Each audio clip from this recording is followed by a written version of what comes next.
Ok, alors pour la vidéo d'aujourd'hui, je vais vous mettre une musique, je vais vous balancer une petite musique. Ceux qui la reconnaîtront, mettez dans le commentaire, mettez-le en commentaire, dites-moi ce que c'est. Enfin, de toute façon, je vais vous le dire dans la suite de la vidéo, mais bref. Parce qu'aujourd'hui, on va faire quelque chose dont j'ai très hâte, un petit plaisir, un petit bonbon. On va faire ça aujourd'hui. Quel est donc ce petit bonbon? Je vous balance la musique déjà. Et voilà.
Phoenix Wright, mes amis, aujourd'hui on va s'attaquer à une tier list.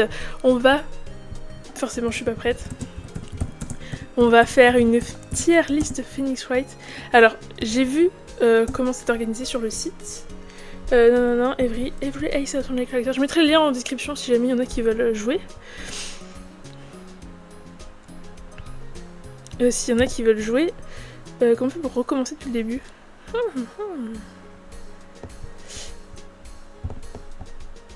Et je peux vous dire comment je fais pour refaire une recommencer. New tier list. Voilà.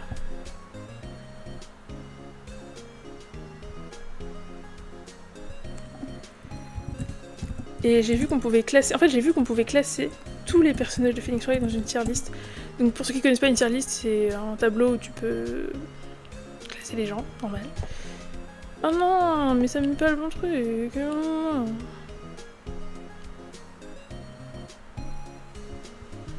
Et du coup, j'ai très envie de dire ça. En plus, ça me rappellera mon souvenir. Putain.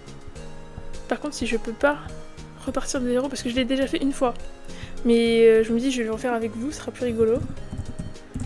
Pourquoi ça marche pas en fait? Je comprends pas. En fait, je suis allée déjà une fois sur le site de la tier list Phoenix Wright, tout ça. Mais je pensais pas que ça allait me faire chier là. Tier list. C'est sûr qu'il faut que je recommence depuis le début. C'est hyper bizarre d'animer une vidéo seule, sans musique. Parce que je me dis que quand il y aura la musique, ça sera moins chiant. Mais... comment on fait? Clear, delete.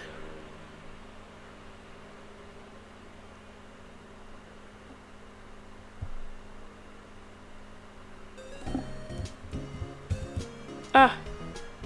Ah! Reset, voilà, on va reset tout le truc. Merci, putain, il y a tout ça de personnages. Ok, donc aujourd'hui, on va s'attaquer que personnages de la première... je vais dire la première volte-face, non, c'est pas ça. Du premier tome, on va dire, de la première trilogie. Oui, voilà, aujourd'hui, on s'attaque au premier tome. Au premier tome de la... à la première enquête de la première trilogie. Ok. Et donc, ça va s'arrêter... là. Ouais. Non, même pas.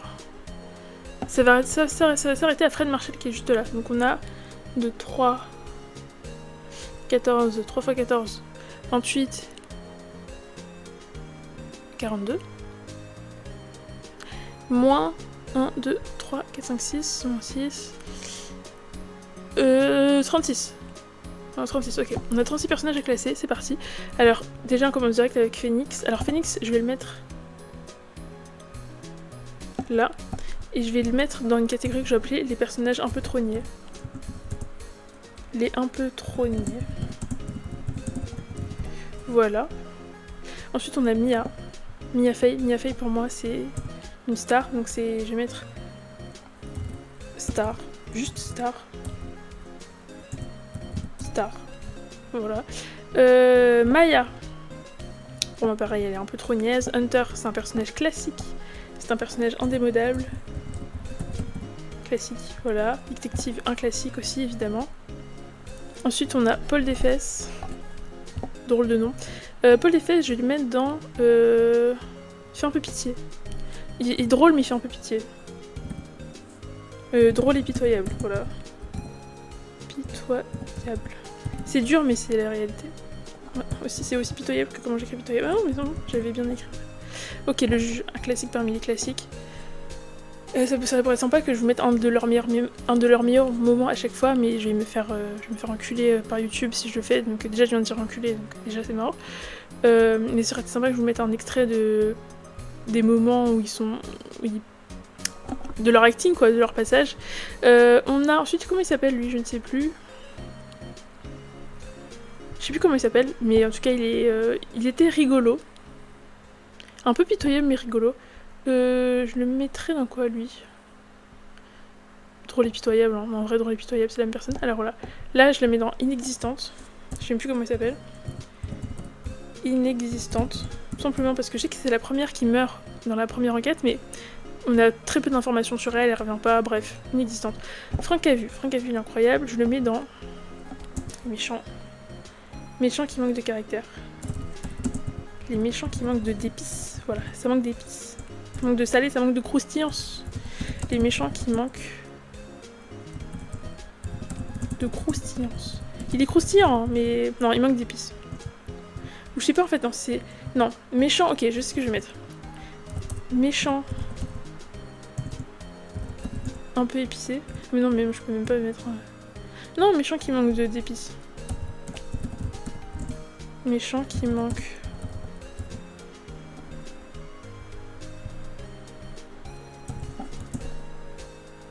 Qui manque d'épices et de charisme. On parle bien ici. Et de charisme. Formidable. Voilà, on a vu Masha Avril, une star, on n'en parle même pas. C'est Red White ou Fred White? Non, c'est Red White. En star, parce que c'est une star. Il y a un méchant qui manque d'épices et de charisme. Je pense qu'il va là. Lui, c'est Rosenberg, c'est un classique. Lui, c'est un trônier, beaucoup trônier. Lui, je me rappelle plus. Inexistant. J'ai envie de le mettre en inexistant, mais il est aussi niais. Mais niais, ce serait lui donner beaucoup d'importance quand même. Oh, il n'est pas inexistant. Bon, je vais laisser dans niais. Elle, niaise aussi. Elle, j'hésite, hein, parce que j'ai hésité. J'aurais pu la mettre en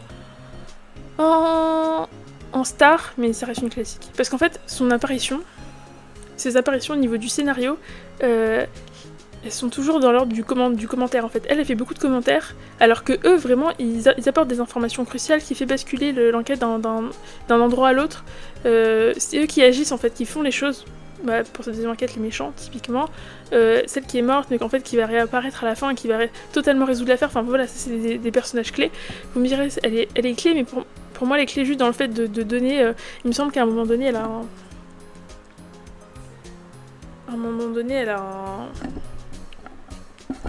elle a un code, ou elle a le code pour avoir une photo ou je sais pas quoi, et c'est à ce moment-là pour moi qu'elle va intervenir de manière importante, mais sinon c'est que du commentary qui sont très bien faits, qui sont très drôles, mais voilà, pas aussi impactant que ces trois personnages-là.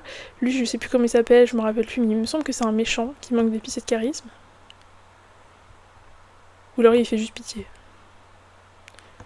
Je sais pas, je vais laisser là. Comme Vasquez, dit Vasquez. Elle est là, c'est d'ailleurs, Di Vasquez, je me demande si c'est un jeu de mots, parce que vous savez qu'il y a beaucoup de jeux de mots dans les personnages. Par exemple, Di Vasquez, je sais plus c'est quoi son jeu de mots, pourquoi c'est écrit comme ça, enfin... Voilà, s'il y a quelqu'un qui se chauffe à nous expliquer les jeux de mots des personnages que j'ai écrits, merci beaucoup, ce serait d'une très grande gentillesse. Lui, je vais le mettre en classique. Alors elle, je la mets là, c'est la première que je mets là. Ah non, j'aurais dû échanger en fait entre les deux cases. Je vais changer, voilà. Elle, c'est, pour moi, c'est une gentille, sympathique. Gentille, sympathique, mais qui tombe pas trop dans le côté niais. Alors après, les goûts et les couleurs, vous savez, il y en a, ça se trouve, ils vont se dire, elle est insupportable, non. Pour moi, elle arrive encore à pas être trop insupportable. C'est vrai qu'Imaya aussi, en soi. Au début, je la trouvais niaise, mais en vrai...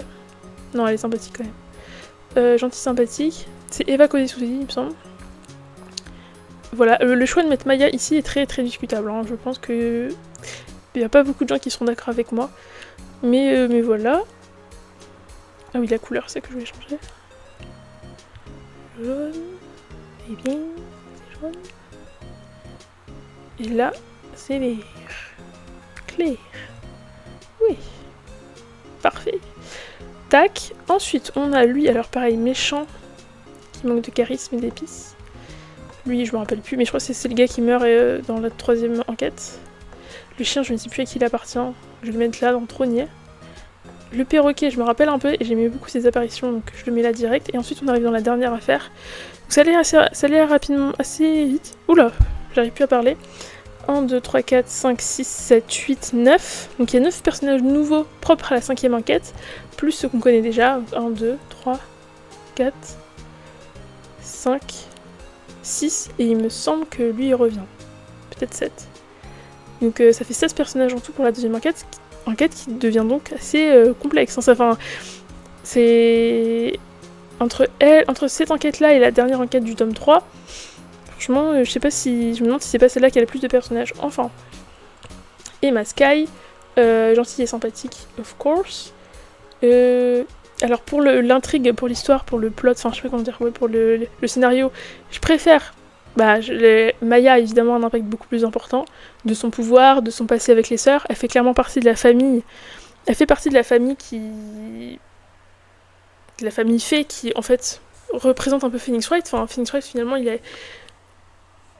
C'est un gars qui est tombé dans une affaire intergénérationnelle. Wesh, la lumière, mon gars. Qui est tombé dans une affaire intergénérationnelle qui le dépasse un peu complètement, mais dans laquelle il a réussi à se faufiler, à trouver sa place et tout.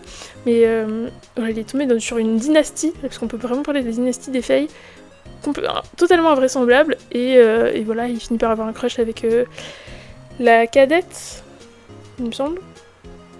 Il me semble que c'est ça. Hein. Donc voilà, gros dinguerie. Gros dinguerie, la famille Faye. Mais vous inquiétez pas, il y aura, il y aura d'autres représentants plus tard. Voilà, Mia, typiquement, tout en haut. Pourquoi j'ai mis Mia tout en haut, vite fait, parce que elle meurt à l'épisode 2, mais en fait sa présence aura un impact très fort sur toute la série, sur les 3 premiers chapitres, enfin les 3 premiers tomes. Et puis elle revient. En fait, on pense qu'elle disparaît, mais elle disparaît jamais complètement. Et à chaque fois qu'elle revient, c'est pour nous annoncer une grosse dinguerie. Donc, elle mérite largement sa place. Ah, mes yeux. Lana Sky, gentille, sympathique. Oui. En vrai, c'est dur de mettre Maya en pas classique quand même. En vrai, c'est quand même dur de ne pas mettre Maya en classique. Maintenant que je me le dis, un minimum de dignité, Alexandra, s'il te plaît. Quand même. Donc j'ai remis Maya en classique. Je sais plus comment ça s'appelle, Danny Grant, je sais plus quoi, Monsieur Grant en tout cas. Pour moi, voilà. J'ai un king sur les personnages comme Red White, comme Damien Grant, je les adore. Les gros méchants vicieux là, je kiffe tout. Marshall, pour moi c'est le personnage qui a la meilleure BO, enfin la meilleure, je sais pas comment dire, la meilleure musique quoi. Sa musique à lui, je vous la mettrai en fond, elle est masterclass et du coup ça me fait dire que lui c'est un classique.